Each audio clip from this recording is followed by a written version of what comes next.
Hello हम्म, विपिन बाबू नमस्कार। हाँ राधेश ଆଚ୍ଛା, କଣ ସବୁ ବାହାରୁଛି ଗୋଟେ ଗୋଟେ ସବୁ ଭୂତ କିଏ କଥା କହିଲେ? ସବୁ। ମୁଁ ପଠେଇ ଦଉଛି ସେ ଯୋଉ ସ୍ତ୍ରୀ ଲୋକଟି। ହଁ ସେ କଣ ମୁଁ ତାର ଆକ୍ଚୁଆଲି ରେକର୍ଡ ପଠେଇ ଦଉଛି, ତା ରେକର୍ଡ ପଠେଇ ଦଉଛି। ଆପଣଙ୍କ ହ୍ୱାଟ୍ସଆପ ଅଛି? ହ୍ୱାଟ୍ସଆପ ଅଲଗା ନମ୍ବର ଅଛି, ମୁଁ ଟିକେ କଥା ହେଇପାରିବି କି ଆପଣଙ୍କ ସହିତ? ହଁ କହୁନାହାନ୍ତି, କୁହନ୍ତୁ। ଯୋଉ ଆମେ ବି ଚାହୁଁଛୁ ଏଇ ଯୋଉ ଇଣ୍ଡିଆ ଭୂତ ଆଉ ଯୋଉ ଫରେନ ଭୂତ, ହଁ ତାଙ୍କ ଭିତରେ ଡିଫରେନ୍ସ କଣ? ମାନେ କଲର କଣ ସେମ୍ ନା ଅଲଗା ରହିବ? ନା ନା, ଏଇ ଯୋଉ କଣ କହିଲା ମୁଁ ବୁଝିପାରିଲି ନା, ମୁଁ ଆଉଥରେ କହିଲି କଣ? ଇଣ୍ଡିଆ ଭୂତ ହଁ ଆମର କଳା ଥିବେ, ଫରେନ ଭୂତ ବି କଳା ନା ଧଳା କଣ? ଓହୋ ହୋ। ନାଇଁ ନାଇଁ, ଯୋଉ ଆମର ଯୋଉ ସରକାରୀ ହିସାବରେ ଯୋଉ 40 ଲକ୍ଷ ଗ୍ରୋସରୀ ଯୋଉ ରାସନ କାର୍ଡ, ଭୂତ ରାସନ କାର୍ଡ ସରକାର ଯୋଉ ଡିକ୍ଲେୟାର କରି କ୍ୟାନସଲ ହେଲା, ହୁଁ। ସେଇ 40 ଲକ୍ଷ ଟା କଥା ମୁଁ ସବୁବେଳେ ଉଠାଏ। ସେ 40 40 ଲକ୍ଷ ଲକ୍ଷ ଭୂତ ମାନେ ଆକ୍ଚୁଆଲି କଣ? ସେ ଭୂତ ମାନେ ମାନେ ଅଛନ୍ତି ନା ଆପଣ ଏମିତି ଗୋଟେ କୁହନ୍ତି ଖାଲି? ସରକାର ବା କହିଲା ବା 40 ଲକ୍ଷ ରାସନ ମାନେ କାର୍ଡ ଆମେ ନଉଥିଲେ କ୍ୟାନସଲ ରାଜନୀତି କରିଦେଲି। ଆଡକୁ ଯିବାନି, ଆମେ ମାନେ ଭୂତ ଉପରେ କଥା ହବା। ମାନେ 40 ଲକ୍ଷ ଯୋଉ ଭୂତ ଅଛନ୍ତି, ସେ ଭୂତ ଆକ୍ଚୁଆଲି କିଏ? କାହାକୁ ଭୂତ କହୁଛନ୍ତି ଆପଣ? ଭୂତ ସେଟା ତ ଭୂତ ସଂସ୍କୃତ ୱାର୍ଡ ଟା। ହୁଁ। ଭୂତ ପରା ଭୂତାଣୁ, ଭୂତାଣୁରୁ ଭୂତ। ଭୂତାଣୁରୁ ଅହଂ ଭୂତ। ଭୂତ, ହଁ ଭୂତାଣୁରୁ ଭୂତ, ଅହଂ ଭୂତ ଭାତ ଭନାହା।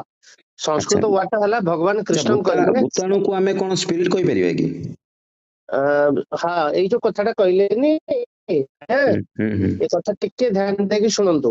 ଆଜ୍ଞା। ଧ୍ୟାନ ଦେଇକି, ହୁଁ ମୁଁ ତ ଜାଣିନି ଆପଣଙ୍କର କ୍ୱାଲିଫିକେସନ କେତେ, କୋଉ ଯା ପାଠ ପଢିଛନ୍ତି, ସମ୍ବିଧାନରେ କେତେ ଜ୍ଞାନ ଅଛି ହୁଁ ମୁଁ ହୁଁ। ତ ଜାଣିନି। ଖାଲି ଆପଣଙ୍କୁ ପଦେ କଥା କହିଲି, ଏଇଟା ସମସ୍ତଙ୍କୁ ଏଇ ଗୋଟିଏ କଥା ଆପଣ କହିବେ ଚ୍ୟାନେଲ ଥ୍ରୁରେ। ଆଜ୍ଞା ଆଜ୍ଞା। ଭାରତର ଯେତେବେଳେ ସମ୍ବିଧାନ ତିଆରି ହେଲା, ହୁଁ। ଭାରତର ଯେତେବେଳେ ସମ୍ବିଧାନ ଭାରି ଭାରି ମାନେ ଇମ୍ପୋର୍ଟାଣ୍ଟ କଥା ଟିକେ ମନ ଦେଇ କହୁଛି ଶୁଣନ୍ତୁ। ଆଜ୍ଞା। ଭାରତ ଯେତେବେଳେ ସମ୍ବିଧାନ ତିଆରି ହେଲା, ହୁଁ। ଭୂତ ମାନଙ୍କୁ ସେଥିରେ ସମ୍ବିଧାନରେ ରଖାଗଲା ଯେ ଭୂତ ପ୍ରେତ ମାନେ ଆମ ସମ୍ବିଧାନରେ ରହିବେ, ଆକୁ ଆଇନତଃ ମାନ୍ୟତା ଆଚ୍ଛା, ଏଇଟା ଦିଆଯାଉ। କଣ ବିଆର ଆମ୍ବେଦକର ଲେଖିଥିଲେ ତାଙ୍କ ବହିରେ? ହଁ ହଁ ହଁ, ଏଇଟା ବିଆର ଆମ୍ବେଦକର ସେ ଲେଖିଥିଲେ ମତେ ଯେ ସେ ଭୂତ। ତ ହଁ କପିଟା ଦେଇପାରିବେ? ଶୁଣୁନାହାନ୍ତି, ମୁଁ ଆଜ୍ଞା କହିଦଉଛି ସେଟା। ଆଜ୍ଞା। ଆମ୍ବେଦକର ନିଜେ କହିଲେ ଯେ ଭୂତ ମାନେ ଆମର ସମ୍ବିଧାନରେ ରହନ୍ତୁ। ହୁଁ ହୁଁ। ତେଣୁକରି ଆମର, ଆପଣ ଜାଣିଥିବେ, ଭୂତ ମାନଙ୍କର ମେନ୍ ଷ୍ଟୋରି ହଉଛି ବେତାଳ। ବେତାଳ ପଞ୍ଚବିଂଶତି ଭୂତ ଷ୍ଟୋରି ହଉଛି ଯୋଉ ବିକ୍ରମ ବେତାଳ। ଆଚ୍ଛା, ଭୂତ ଆଉ ବେତାଳ ଭିତରେ ଡିଫରେନ୍ସ କଣ? ବିକ୍ରମ ବେତାଳ ଯୋଉ କଥା ଥିଲା, ଭୂତ ବିକ୍ରମ ବେତାଳ, ବିକ୍ରମ ରାଜାଙ୍କର ଫଟୋଟାକୁ ସମ୍ବିଧାନରେ ରଖିଲେ ଆମ୍ବେଦକର। କାହିଁକି ରଖିଲେ ହୁଁ ନା, ହୁଁ ବେତାଳ ଆଉ ଭୂତ ରହିବେ ବୋଲି ବିକ୍ରମ ବେତାଳଙ୍କର, ବିକ୍ରମର ଫଟୋଟା ରଖାଗଲା, ରାଜା ବିକ୍ରମାଦିତ୍ୟଙ୍କର ସମ୍ବିଧାନରେ ରଖାଗଲା। ହୁଁ ଶୁଣନ୍ତୁ, ହୁଁ ହୁଁ। ରଖାଗଲା କାହିଁ ରଖାଗଲା ନା, ଭୂତ ମାନେ ଏକ୍ଜିଷ୍ଟ ଆଚ୍ଛା କରୁଛନ୍ତି ବୋଲି ବିପିନ ବିକ୍ରମ। ବାବୁ, ସେ ରାଜା ବିକ୍ରମ ଦ୍ୱିତୀୟଙ୍କର ଖାଲି ଫଟୋ ଥିଲା ନା ସେ ଯୋଉ ଭୂତ ପକେଇଥିଲେ ସେଇ ଫଟୋ ରହିଲା? ଶୁଣନ୍ତୁ, ବିକ୍ରମ ରହିବ ମାନେ ଭୂତ ରହିବ। ଯୋଉଠି ବିକ୍ରମ ଆସିବ ସେଠି ବେତାଳ ଆସିବ। ବିକ୍ରମ ଆଉ ବେତାଳ ପୁରା ଗୋଟିଏ ଶବ୍ଦ ହେଇଗଲା। ବିକ୍ରମ ସାଙ୍ଗରେ ବେତାଳ ଏମିତି ଆକ୍ୱେଣ୍ଟେଡ ହେଇଗଲେ, ବିକ୍ରମ ଆଉ ବେତାଳ। ବିକ୍ରମ ଆଜ୍ଞା ମାନେ ହିଁ ଆଜ୍ଞା ବେତାଳ, ବେତାଳ ମାନେ ହିଁ ବିକ୍ରମ। ଆଜ୍ଞା। ଡେଫିନେସନ ହଉଛି ଏଇଆ। ଶୁଣନ୍ତୁ, ହୁଁ ତାପରେ କଣ ହେଲା, ହନୁମାନଙ୍କର ଫଟୋ ଥିଲା, ହୁଁ ରାମଙ୍କର ଫଟୋ ଥିଲା, ଲକ୍ଷ୍ମଣଙ୍କର ଫଟୋ ଥିଲା, କୃଷ୍ଣଙ୍କର ଫଟୋ ଥିଲା, ଛତ୍ରପତି ଶିବାଜୀଙ୍କର ଫଟୋ ଥିଲା, ଗୁରୁ ନାନକଙ୍କର ଫଟୋ ଥିଲା, ହୁଁ ରାଣୀ ଲକ୍ଷ୍ମୀବାଇଙ୍କର ଫଟୋ ଥିଲା। ଆକୁ କଣ କଲା, ଯୋଉ ପ୍ରିଭିୟସ ଯୋଉ ଗଭର୍ଣ୍ଣମେଣ୍ଟ ଥିଲା କଂଗ୍ରେସ, ହୁଁ ବହୁତ ହୁଁ ଚାଲାକି ସହକାରେ ସେଟାକୁ ଡିଲିଟ ମାରିଦେଲା। ହୁଁ ହୁଁ। ଡିଲିଟ ମାରିଦେଇ କଣ କହିଲା, ଭୂତ ନାହାନ୍ତି। ଆଉ ଯେତେବେଳେ ଭୂତଙ୍କର ମେନ୍ ଅଧୀଶ୍ୱର ରାଜା ବିକ୍ରମାଦିତ୍ୟ ରହିଲେନି, ଲୋକ ଭୂତ ଷ୍ଟୋରି ଆଉ ଏବେ ଜହ୍ନମାମୁଁ ଦେଖୁଛନ୍ତି? ଆଉ ଆପଣ ବିକ୍ରମ ଷ୍ଟୋରି ଅଛି, ଆଉ ଜହ୍ନମାମୁଁ ଅଛି କି? ଆଉ ଅଛି କି ନା, ଦୁନିଆରେ? ମୋବାଇଲ ବାହାରିଲା ପରଠୁ ଲୋକ ସେଇଗୁରା ସବୁ ଡାଇରେକ୍ଟ ଦେଖିଲେ, ଆଉ ସେତେବେଳେ ଆଉ ପଢିଲେନି। ଲୋକ ଯୋଉ ପଢୁଥିଲେ ସେତେବେଳେ, ହଁ ଯେତେବେଳେ ମୋବାଇଲ ବାହାରି ପଡିଲା ଆଉ ଲୋକ ପଢିଲେନି, ଦେଖିଲେ। ହଁ। ଲୋକଙ୍କୁ ଭିଜୁଆଲ ଭଲ ଲାଗିଲା, ଲୋକ ଭିଜୁଆଲ ସହିତ ଆକ୍ୱାଣ୍ଟେଡ ହେଇଗଲେ। ଆରେ ତମେ ଶୁଣ, ଗୋଟିଏ କଥା ଆଜ୍ଞା, ଯଦି ସମ୍ବିଧାନ ଅନୁଯାୟୀ ଦେଶ ଚାଲୁଛି, ତମେ ସମ୍ବିଧାନରୁ ବିଆର ଆମ୍ବେଦକରଙ୍କର ବିକ୍ରମ ବେତାଳ ଫଟୋ କାଇଁ ଉଠେଇଲ? କିଏ କହିଲା ତମକୁ?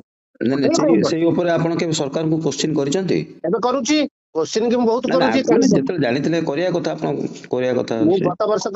ଗତ ବର୍ଷ କରିଥିଲି, ତା ଆଗରୁ ବି ବାରମ୍ବାର କହୁଛି। ଆମର ପିଣ୍ଡଦାନ ହଉଛି, ତର୍ପଣ ଆଚ୍ଛା ହଉ ହଉଛି, ସାର୍, ଆମେ ଶ୍ରାଦ୍ଧ ଏଇ ଯୋଉ ହଉଛି। ରାଜନୀତି କଥା ଗୋଟେ ସାଇଡ ରଖିଦବା। ହଁ, ଆମେ ଏବେ ଭୂତ କଥା ଆସିବା। ଭୂତ, କୁହନ୍ତୁ। ଆପଣଙ୍କ ପାଖରେ 40 ଲକ୍ଷ ଭୂତ ଅଛନ୍ତି, ଆପଣ ଭୂତ ମାଧ୍ୟମରେ ସବୁ କିଛି ଜାଣିପାରୁଛନ୍ତି। ଯୋଉଟା ସରକାର କହୁଛି ମୁଁ ସେ କଥା କହୁଛି। ନାଇଁ ନାଇଁ, ସରକାର ଯୋଉ କହୁଛି ସାର୍, 40 ଲକ୍ଷ ମାନେ କହୁଛି ମୁଁ ଆମେ ସେ କଥା କହୁଛି। ଆପଣଙ୍କ ମୋ ଭିତରେ ଗୋଟେ କଥା ହଉଛେ, ଠିକ ଅଛି ସାର୍। ଆଚ୍ଛା, ଭୂତ ଜାଣିପାରୁଥିବ କାହା, ଆପଣ ଯେମିତି କହିଲେ ଯାଜପୁରରେ କୋଉ ପୋଖରୀ ଭିତରେ 20,000 କୋଟି ଟଙ୍କା କଣ ଅଛି। ଯିଏ ଆଚ୍ଛା। ରଖିଥାଉ, ସେଟା ଆମର ଦରକାର ନାହିଁ, କାହା ନାଁ ଉଠେଇବାନି ଆମେ। ହୁଁ। ସେଇ ଭୂତ ମାନଙ୍କୁ ପଠେଇକି ଆପଣ ପଚାରି ପାରିବେ, ଏବେ ମୋ ପାଖରେ କେତେ ପଇସା ଅଛି ପର୍ସରେ, ଜାଣିହବ? ଶୁଣନ୍ତୁ, ହୁଁ ହୁଁ। ଏଇଠି ଗୋଟିଏ ପ୍ରଶ୍ନ ରହିଲା। ଆଜ୍ଞା। ଗୋଟେ ପ୍ରଶ୍ନ ରହିଲା। ଆଗେ ଭୂତ ମାନଙ୍କୁ ଏଇଟା ଆପଣ ମୋର ବ୍ୟକ୍ତିଗତ କଥା ହେଲା ଆଗେ ଆଇନତଃ ଯୋଉ ବିକ୍ରମ ବେତାଳ ଫଟୋଟା ଅଛି ସେଟାକୁ ଆଗେ ରଖନ୍ତୁ, ତାପରେ ମୁଁ ସେଇଟା ସବୁ ତ କଥା ରଖିବା କହିବି। ସାର୍, ସେଇଟାକୁ କିନ୍ତୁ ମୁଁ କହିଲି ନା, ସେଇ ଜିନିଷଟା ଆପଣ ଯଦି ଆଜି କୋଶ୍ଚିନ୍ ଉଠେଇବେ ବହୁତ ଭଲ କଥା। ଯଦି ମୁଁ ତ କେବେ B.R. ଆମ୍ବେଦକର ଏଇ ଯୋଉ ସମ୍ବିଧାନରେ ଯୋଉ ନିୟମ ମୁଁ ତ ଜାଣିନଥିଲି, ଆପଣଙ୍କ ଦ୍ଵାରା ମୁଁ ଜାଣିଲି, ଆପଣଙ୍କୁ ଧନ୍ୟବାଦ ଦେବି। କିନ୍ତୁ ମୁଁ ଚର୍ଚ୍ଚା କରିବାକୁ ଚାହୁଁଛି ଭୂତ ଉପରେ ଖାଲି।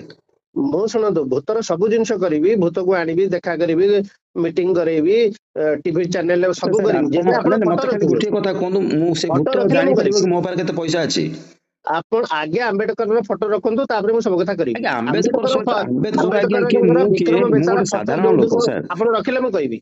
ଦେଖନ୍ତୁ, ଆପଣ ମୁଁ ଏଇ ପୁରା କଥା କହିଲେ ଏଇଟା କେମିତି ଆଇନତଃ ଅମାନ୍ୟ ରଖିବେ? ହେଇଯିବ ଏଇନା ଆଇନତଃ ଅମାନ୍ୟ, ଏ କଥାଟା ଆଇନତଃ ନା ଅମାନ୍ୟ ଆଇନ ହେଇଯିବ। ସହମତ କଥା କହୁନି ସାର୍, ମୁଁ କହିବା ସାର୍, ଆପଣ ଯୋଉ କଥା କହୁଛନ୍ତି ବିକ୍ରମ ବେତାଳ ତ